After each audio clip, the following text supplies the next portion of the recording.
સનાતન ધર્મની જય, સ્વર્ગવાસી આત્માની જય। આજે અમારું આ પરિશ્રમ ધૂન મંડળ મોરબી અહીંયા સ્વર્ગવાસી ભીખાભાઈ ખોડાભાઈ દેત્રોજાને શ્રદ્ધાંજલિ અર્પણ કરવા માટે અહીંયા ધૂન કીર્તન અને રામ નામ જાપ કરવા પધારેલ છે। ત્યારે અહીંયા ઉપસ્થિત તમામ શ્રોતાગણોમાં ભાઈઓ, બહેનો, વડીલો, માતાઓ આજે અહીંયા શ્રદ્ધાંજલિ ધૂનમાં આપણે એકત્રિત થયા છીએ। ત્યારે સર્વપ્રથમ અમારા પરિશ્રમ ધૂન મંડળના બધાને જય શ્રી કૃષ્ણ, જય સિયારામ। આપણે સૌ જાણીએ છીએ કે આપણા બધાની વચ્ચેથી જે દિવ્ય આત્મા 79 વર્ષનું આયુષ્ય ભોગવી અને પરમ કૃપાળુ પરમાત્માના સાનિધ્યમાં વિલીન થયા છે, એવા દિવ્ય આત્માને, એવા પુણ્યશાળી આત્માને આપણે અહીંયા શ્રદ્ધાંજલિ અર્પણ કરવાની હોય તો હું આપ સર્વેને નમ્ર વિનંતી કરું કે ફક્ત 2 મિનિટ એકદમ શાંત ચિત્તે, એકદમ શાંતિ રાખી અને આપણે આંખો બંધ કરી અને પરમ કૃપાળુ પરમાત્માને સાચી શ્રદ્ધાંજલિ અર્પણ કરીએ અને પ્રભુ પાસે પ્રાર્થના કરીએ કે હે પ્રભુ, અમારા બધાની વચ્ચેથી જે જીવ તમારા ચરણોમાં વિલીન થયો છે એમને પરમ શાંતિ અર્પણ કરજો, એમને ફરી પાછો સારા કુળમાં જન્મ આપજો। તો એ આશયથી આપણે 2 મિનિટ મૌન પાડી અને શ્રદ્ધાંજલિ અર્પણ કરશું। ઓમ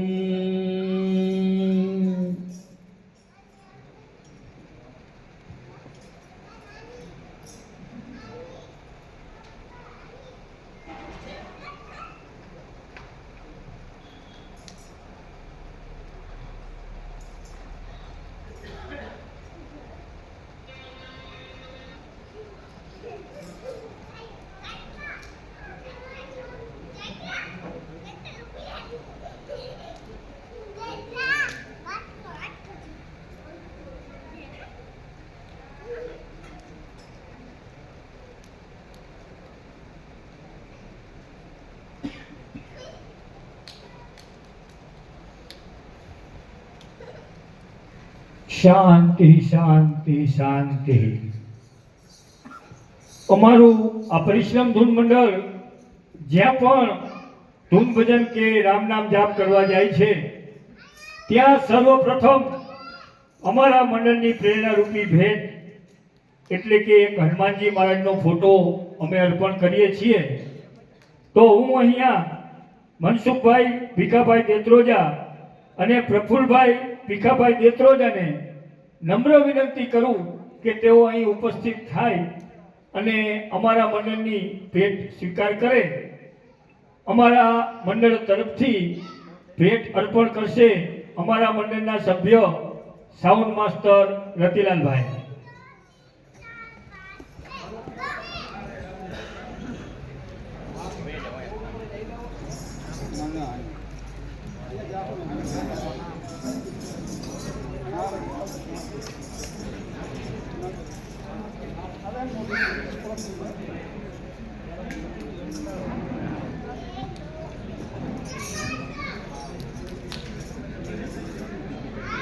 बोलिए हनुमान जी महाराज की जय,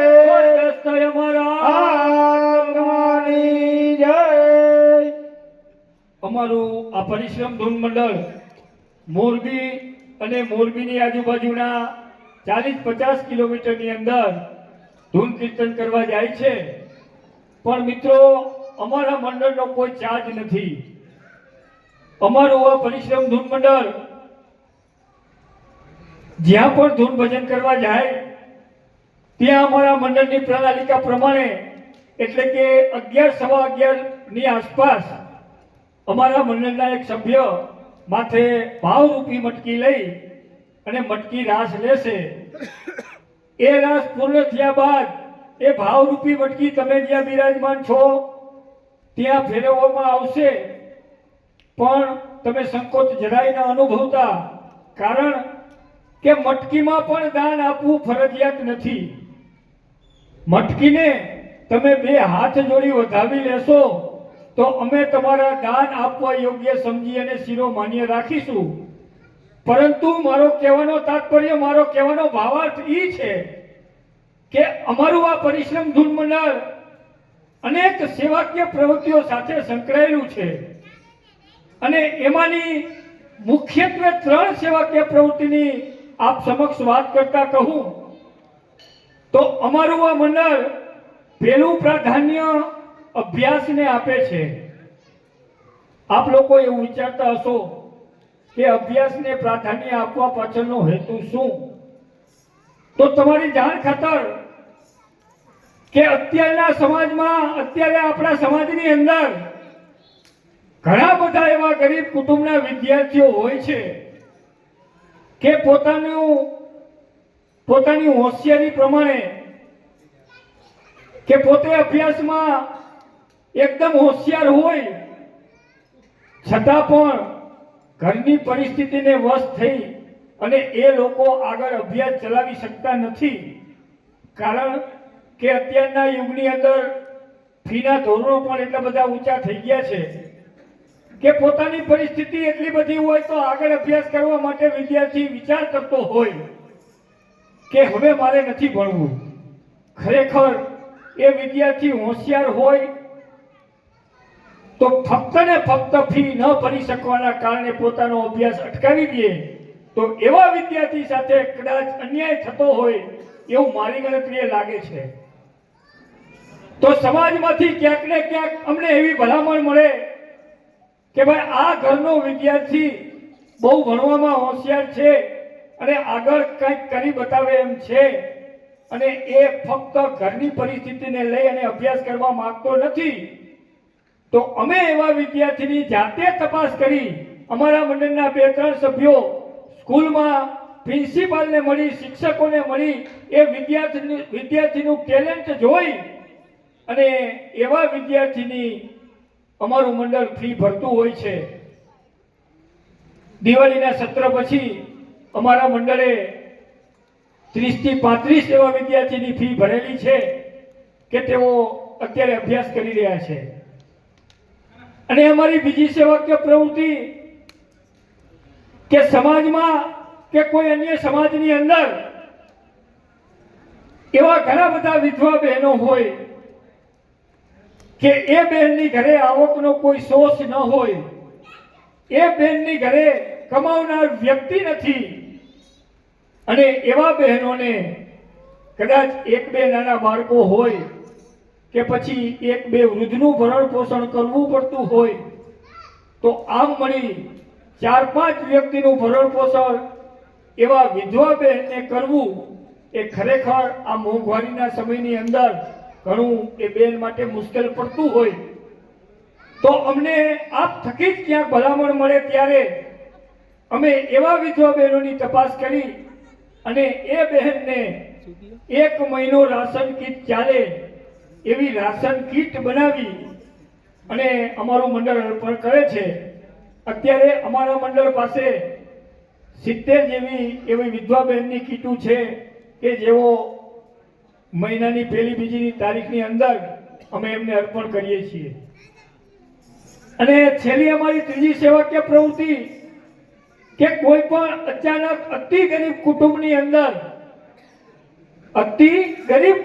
અંદર કોઈને દવાખાનાનો ખર્ચ આવી પડે, દવાખાનામાં એડમિટ કર્યા હોય કે એમને ઓપરેશનમાં કે પછી દવામાં વધુ પૈસાની જરૂર પડે અને એમના કુટુંબને પરવડે એવું ના હોય તો એવા ગરીબ કુટુંબના દર્દીઓની સારવાર અર્થે અમે શક્ય હોય અમારા મંડળના ભંડોળને ધ્યાનમાં રાખી શક્ય એટલા પ્રયત્નો અમે એની સારવારમાં કરીએ છીએ. તો આવી સેવાકીય પ્રવૃત્તિ લઈ અને આ મંડળ અમે ચલાવીએ છીએ. મંડળના તમામ સભ્યો બધા જ નાના મોટા વ્યવસાય સાથે સંકળાયેલા હોય અને પોતાનો આવો કિંમતી સમય ફાળવી જ્યાં પણ ધૂન હોય ત્યાં સમયસર પહોંચી અને આવા સેવાના કામમાં સહભાગી બને છે એ બદલ તમામ સભ્યોનો ખૂબ ખૂબ આભાર. અને અત્યારે આ રૂડો સમાજ બેઠો હોય, એક સેવાના એક પરમાર્થના કાર્ય કરવા નીકળ્યા હોય ત્યારે કદાચ હું ધર્મમાં લખેલું હોય એવું બોલું કે સેવા તના સદ વ્રત ધરો, સેવા તના સદ વ્રત ધરો, સર્વ સેવા મહી બનો, જીવન સમર્પી દેશને અને દેશના સેવક બનો. સેવા અમૂલ્ય ચીજ છે, તે સહેજમાં મળતી નથી.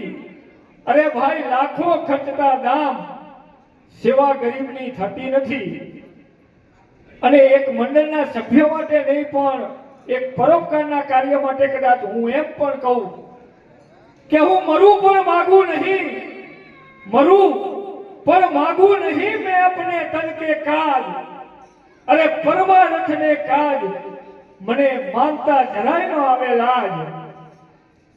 તો આવી સેવકીય પ્રવૃત્તિ લઈ અને જહેમત ઉઠાવતા હોય અને સમાજમાંથી પણ ઘણો બધો પ્રોત્સાહન મળતો હોય ત્યારે સમાજનો પણ ખૂબ ખૂબ આભાર. અને હવે અમારા મંડળના સભ્ય જે પ્રમાણે ધૂન લઈને આવે એ પ્રમાણે ભાઈઓ અને બહેનો અહીંયા રાસ લેવા પધારજો. અને આપ શ્રોતાગણોને એક મારી ખાસ નમ્ર વિનંતી આપની જાણ ખાતર કે મેં જે આ પ્રવૃત્તિની આપ સમક્ષ વાત કરી એમાંની કોઈ પણ એક પ્રવૃત્તિની અમારા મંડળની જરૂર પડે, સેવામાં અમારા મંડળને સહભાગી બનાવવાની જરૂર પડે તો અવશ્ય અમારો સંપર્ક કરજો. અમારા મંડળના સભ્ય અમારા સુરીલા ગાયક રાજુભાઈ કાંજિયા અને અમારા વડીલ અરવિંદભાઈ અઘારાના નંબર આ બેનર ઉપર મારેલા છે અને અમારા પ્રમુખ રાજુભાઈના નંબર આ બધા સ્પીકર ઉપર લખેલા છે.